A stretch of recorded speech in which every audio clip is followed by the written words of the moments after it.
Hello, good morning friends. How are you all? So welcome to this new class, and I hope you remember what you have been studying in the previous class. We are talking about major crops in India, and we said about the food crops: rice, wheat, maize, millets, and so on. Now, after that, we were studying about what kind of crops? Fiber crops, which are used for making fiber or making thread. So we said about cotton. One of the major fiber crop is cotton, and the second one we shall see today, that is jute. Jute is another fiber cloth which is used for making clothes and other things. And this jute is mainly used for making sacks. Well, I'm sure you have seen rice sacks. When we buy big 50 kg rice, we get sack, big sack that is made of jute. So making ropes, sacks, bags, all this jute is used. So cotton is mostly used for making clothes, and jute is mostly used for making bag and other things. So jute was also known as golden fiber. You can underline your textbook page number 45, jute. So another name for jute is golden fiber.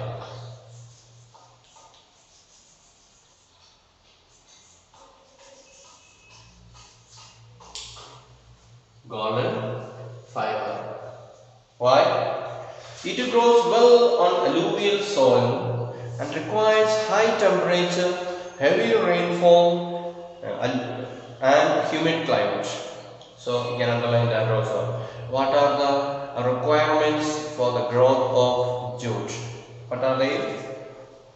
Alluvial soil, high temperature, heavy rainfall, and humid climate. These are the environmental requirements that is required for the growth of jute.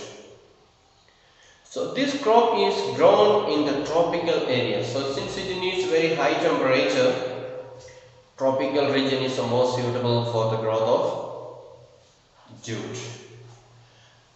And India and Bangladesh are the leading producers of jute. So India and Bangladesh, they are the leading producers of jute. So India and Bangladesh, they are laying close by. Therefore, they are the most suitable place or countries for producing jute. And accordingly, India and Bangladesh, they are the leading producers of jute. So before partition or before independence, Bangladesh also was part of India, and India was a great producer of jute. Now after independence, it is being separated from India. Therefore, a lot of jute growing area that is gone to Bangladesh. So mostly in Bengal, in India, Bengal is the most jute producing state in India.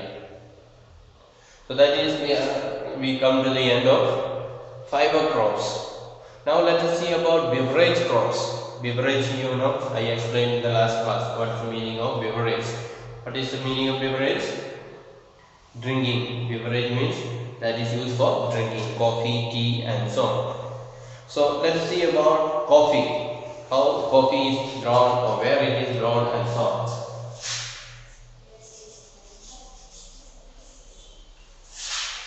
Coffee requires warm and wet climate and well-drained loamy soil. So what are the requirements for the growth of coffee?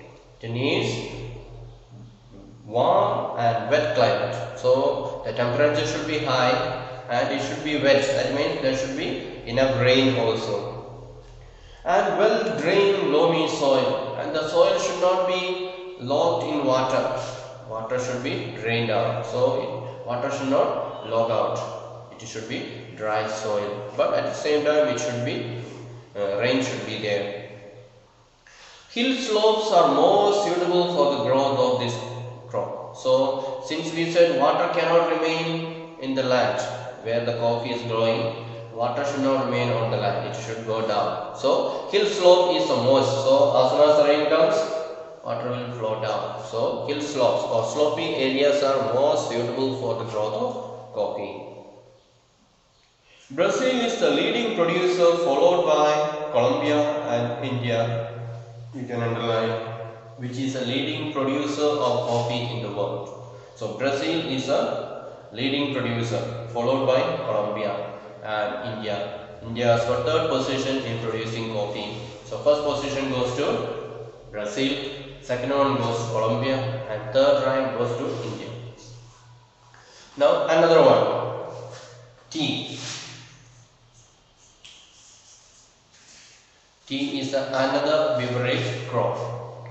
So tea is a beverage crop grown on plantations. So we said about plantation earlier, the long and the large distance area where a single crop is planted. So tea is one of the plantation crops where nothing else can be planted. If that area is planted tea, means only tea should be there. So that is counted as a plantation crop.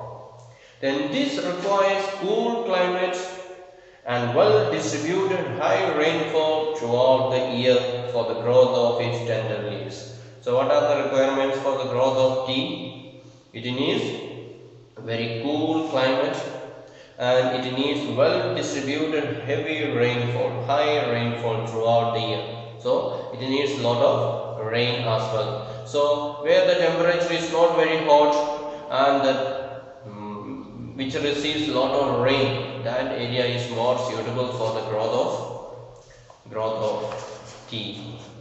And it needs well drained loamy soils and gentle slopes. So it needs loamy soil, well drained, that is water should not be locked there, and it should have gentle slope so that if the heavy rain comes also water will flow downward, it will not remain there.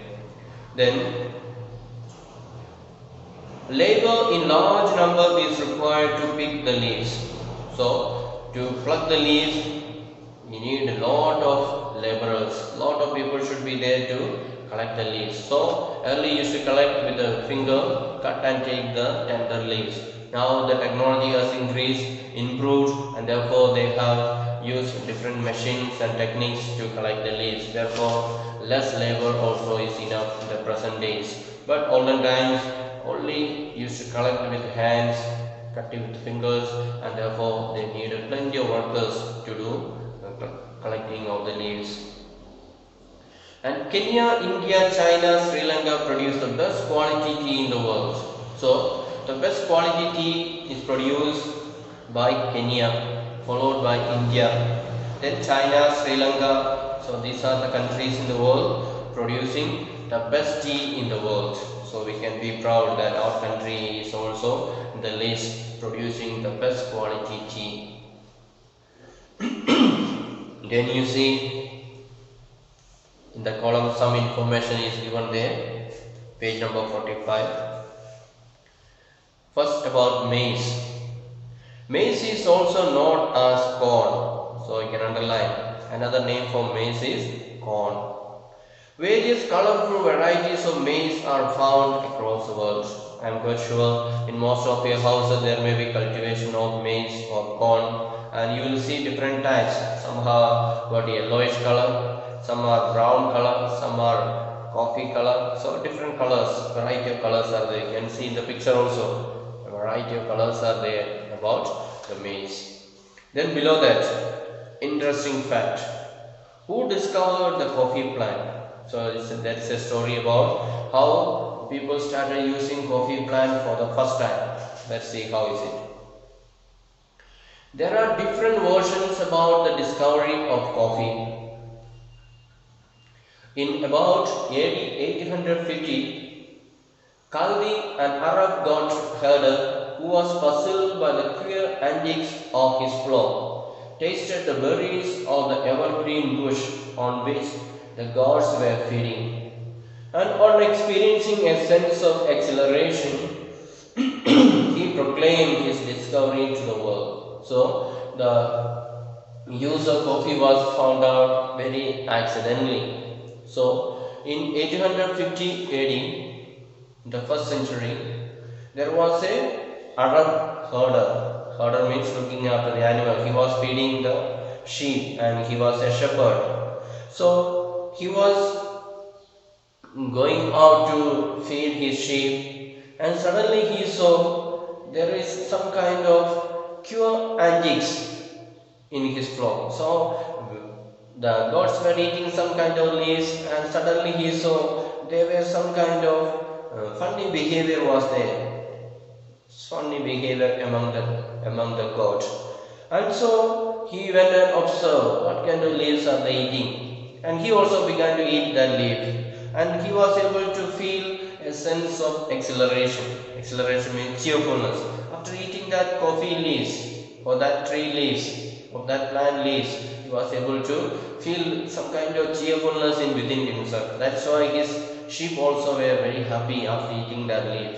Then he realized this leaf is something special, and he told everybody, he proclaimed the world that I have found a plant that can make us happy, make us cheerful, and that is he named coffee. So that is how the world came to know about the usefulness of coffee. So it was a very accident, nobody was purposely planting it, nobody was purposely searching for it. They were just found out because the animals were eating it and they were very happy, cheerful. Therefore he also tried and he also experienced that cheerfulness within. So that way he became the founder of coffee plant, and he introduced it to the whole world and told everybody that this is a new plant that can make you cheerful, that can make you fresh. So the whole world began to use coffee. That is how the use of coffee came into being. I hope you understood about different types of crops: food crops, fiber crops, and beverage crops. 3 types of crops. Now let us see how this agriculture developed into our country. So agricultural development refers to efforts made to increase farm production in order to meet the growing demand of increasing population.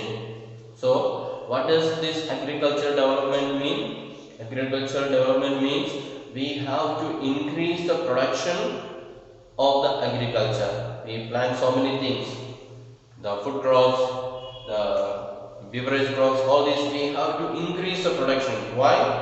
Because the population is increasing day by day, and in order to satisfy the hunger or the needs of the population, we need to produce more and more. That is why then only we can say our agriculture is improving.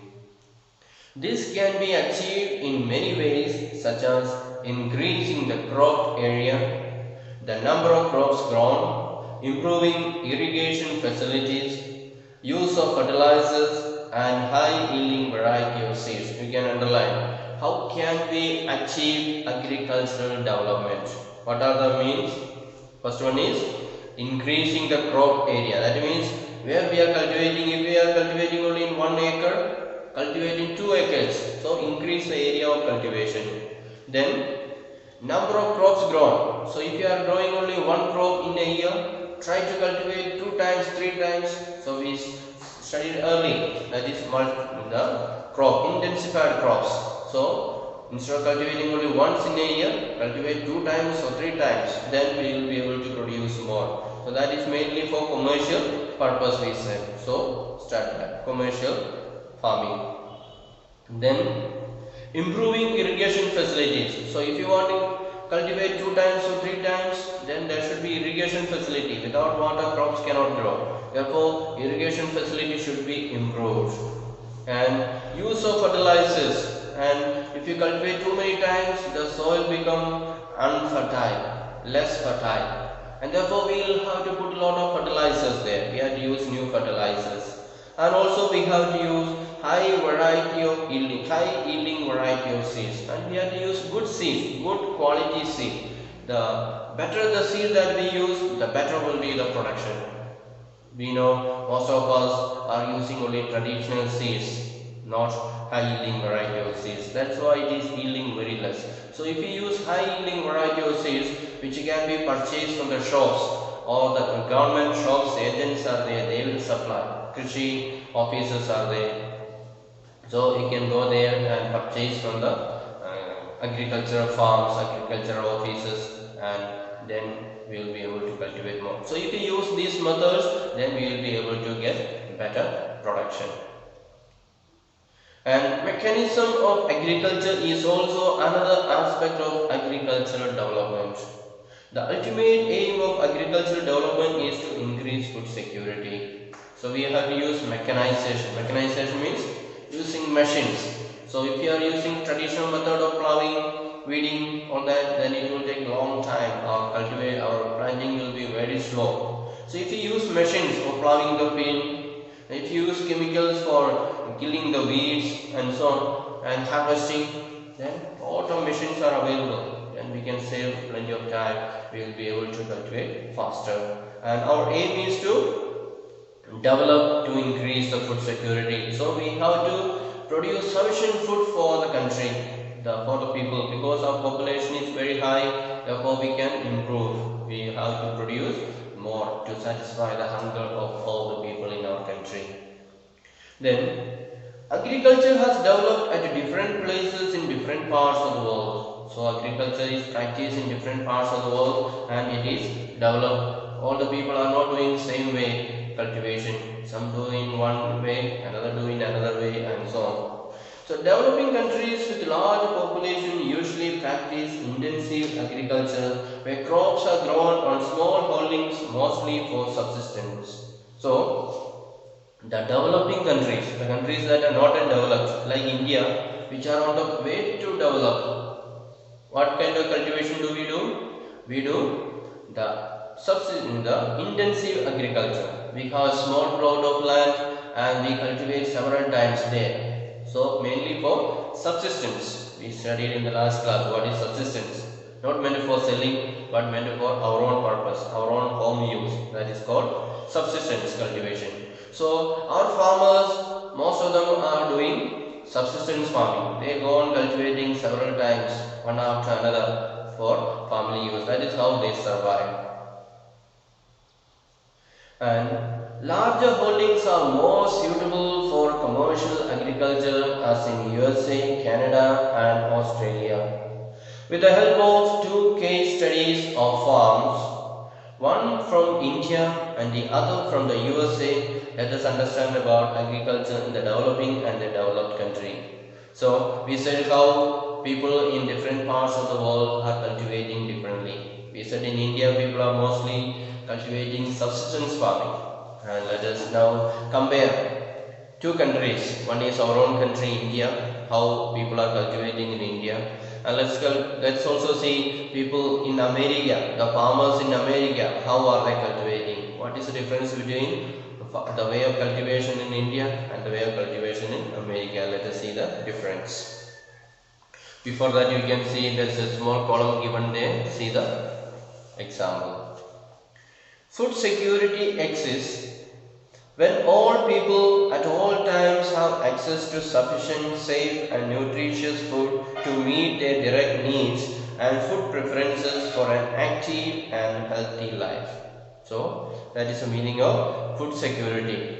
We said the purpose of agriculture development is to provide food security. So what is this food security? That is when all people at all times have access to sufficient, safe and nutritious food to meet the dietary needs and food preferences for an active and healthy life. So a person to live healthy life, active life, how much food he needs, and at all times, not one times or two times in a year, but throughout his life there should be sufficient food and there should be nutritious food.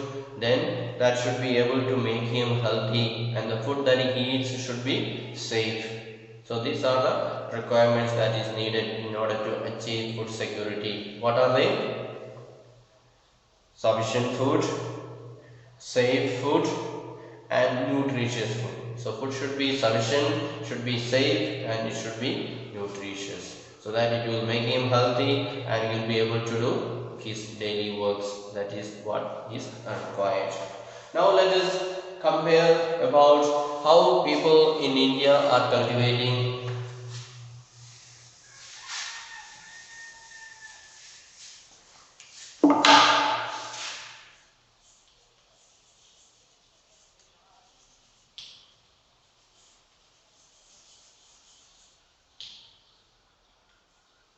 a farm in India. How a person in India is cultivating. That is what we are going to see.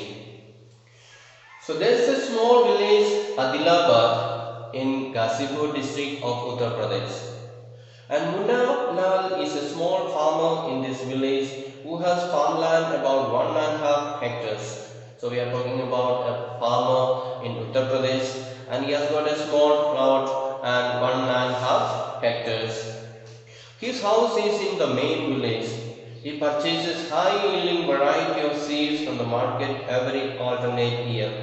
The land is fertile and he grows at least 2 crops in a year, which are normally wheat or rice and pulses. The farmer takes advice of his friends and elders as well as government agriculture officers regarding farming practice. How this person is practicing farming? He will go and buy from the government offices farm products, that is high yielding variety of seeds. Then he will also consult his friends how to do the cultivation. He will ask his friends and sometimes government will give advice. He will listen to all that and he will practice this farming.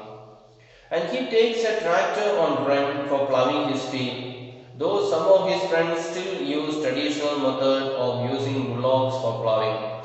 So this our friend Munalal, he does not have a tractor, but he will go and hire a tractor from others, then he will come and plough his field. But some of his friends are still using ploughing with animals.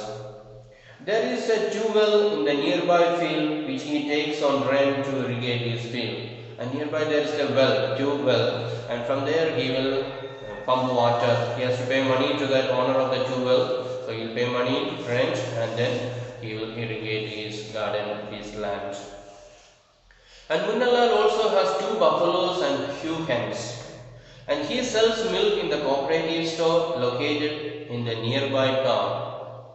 And he is a member of the cooperative society which also advises him on the type of fodder for his animals, safety measures to protect the health of the livestock and artificial insemination and so on. So apart from this cultivating field, he also has got 2 buffaloes and few hens. He is growing animals, livestock, buffaloes and chickens. And he has got milking buffaloes and he will go and sell that milk in the shop. There is a place called cooperative store which is collecting milk from all the people, then they will sell it to the big store to process this milk and produce different other things. So he will go and sell it. And he is also a member of that cooperative society.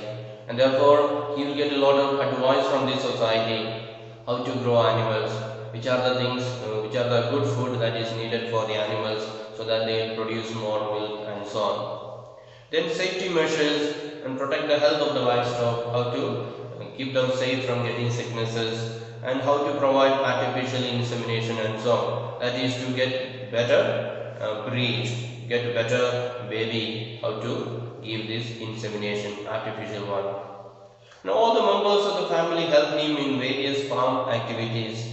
Sometimes he takes credit from the bank or the agricultural cooperative society to buy HYV seeds and implements. So he along with his family members work together in the farm, and he also take loan credit from the bank and he will buy good seed, high quality, high yielding variety of seeds, HYV seeds, and he will buy other implement, other tools and so on what is needed to work in the farm.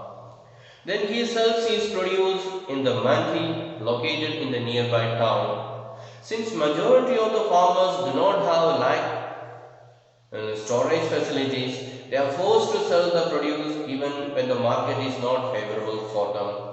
And in recent years, the government has taken some steps to develop storage facilities. So after the harvest, what does he do? He keeps what is needed for himself, then the extra produce he has to go and sell it in the nearby market. Sometimes the price is very low in the market. So what do the people do usually? They'll preserve it nicely. So when the price is high, they will go and sell it. But these people in this village, he does not have a storeroom. So if he simply keep there, the grain will get spoiled. So since there is no facility for storing, he has to go and sell it immediately. And that way, sometimes he gets very less price. So now the government has taken some steps to make storehouse, so these farmers can go and store in that house and the grain will not get spoiled. So at least some steps the government has taken, and that is a good thing, and the people will be able to benefit from it. That is how the farmers in India, they have very limited facilities and they go on working with their own members, and they take loan, they sell it, and at the end they don't get much profit. Now let's see what is the situation of a farmer in USA. USA is a developed country, a rich country. Let's see how the farmers are cultivating there. So the average size of a farm in the USA is much larger than that of an Indian farm. So in India we saw the farm area was 1.5 hectare. But in America the farm area is very large. Not a small field, but it is very large. A typical farm size in the USA is about 250 hectares. So here it is 250. In India it is only 1.5. Here it is 250 hectares. See how many times more. The farmer generally resides in the farm. So the farmer himself will be staying, making house in the farm, and he will be staying there. The farmer, some of the major crops grown are corn, soybean, wheat, cotton, and sugar beet. So they will be cultivating so many things. Here the Indian farmer, the farm is so small, so he cannot cultivate so many things. But here the farm is so big, and he can try one area one product, another area another product, and so on. So he cultivates different things like corn. Some places he plants corn or maize, some places soybean, some places wheat, some places cotton, and some places sugar beet, and so on. So what is a sugar beet? Beating the sugar. So sugar beet is another kind of plant which the root is taken. So it is planted so that the fruit is the root of the tree, root of the plant is used. So it is usually it is sweet. So therefore that is why it is called sugar beet. So Joy Horan, a farmer in the Midwest USA in the lower state, owns about 300 hectares of land. So we are going to study about a farmer. His name is Joe Horan, and he has got more farm. His farm is 300 hectares. So he has got 300 hectares of land. He grows corn in his field after making sure that soil and water resources meet the needs of his crop. So he wants to plant corn in his field. So he realizes what are the requirements of the corn. So he will make sure the water irrigation facility is available, and therefore he will start cultivation. Adequate measures are taken to control pests that can damage the crop. So he knows if I plant this one, there will be pests will be there. So he will make use pesticide to kill all the pests. And from time to time, he sends the soil samples to a soil testing laboratory to check whether the nutrients are sufficient or not. So he will also take his soil and go to the laboratory. Soil testing laboratory, they will say what is the quality of your soil, whether it is good in manure or not, whether it is lacking manure or not, or what type of nutrient is missing, and so on. So accordingly he can use different types of chemicals, fertilizers, and so on. And the results help Joe Horan to plan a scientific fertilizer program, and his computer is linked to the satellite, which gives him a precise picture of his field, and this helps him to use chemical fertilizers. So he is more advanced. He has got satellite phone, and that satellite is connected to his computer. So sitting in his computer room or in his office room, he'll be able to see the entire area of his place. The satellite will take picture from top, and that can be seen in the TV there or in the computer there. So he doesn't have to go around and see how is his area, which area is good, which area is not good, which area is growing well, and so on. He can see from his own office. That way it is developed much faster, much better. And his pesticides wherever they require. So from the computer you will see this part of my field is eaten by pests. So he will send pesticide there. Or this area is not growing well, so he will put more manure there. So from his office itself he will be able to see. Otherwise this is a huge area. Every day he cannot go and see. It is very tough. He will not manage within one day. The area is very big. And he uses tractors, seed drills, leveler, combine harvester and thresher to perform various agricultural operations. So in the case of Indian farmer, we saw all the people together they are working, all the family members. But here he is using machines. In America, he uses machine for tractor for plowing, then he is using machine for harvesting and threshing, combined machine. So same machine is it will do harvesting first, cutting, then it will do threshing. So combined machine is there. Then also various activities, agricultural activities, there are machines are there. So he uses machine, therefore his works are faster and it is more effective and so on. Then grains are stored in the automated grain storage or dispatched to market agencies.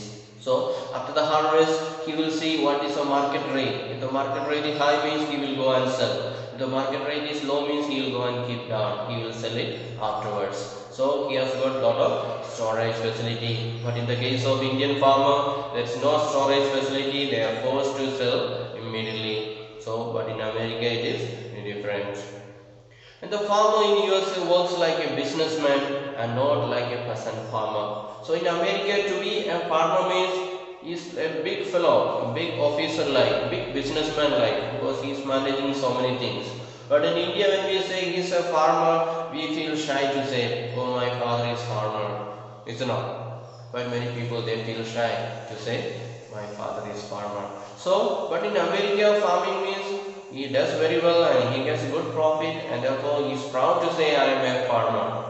So we also need to have that courage to say I am a farmer, not a losing farmer but a profit making farmer. So we need to use this modern technology, the better equipments, better machines, so that we also can produce better things and we can say proudly I am a farmer. So try to do that. So don't feel shy, don't feel bad to say a farmer or a son of a farmer or a daughter of a farmer, because farmer is the most important person in our country. He is producing food for everyone. If farmers are not there, everybody will be starving. So doing the farmer's work is the most important thing, and so be proud of that and try to contribute your share to the farm production. So that is how we come to the end of this lesson on agriculture. We saw about different producers, different types of cultivation and so on. I hope you understood.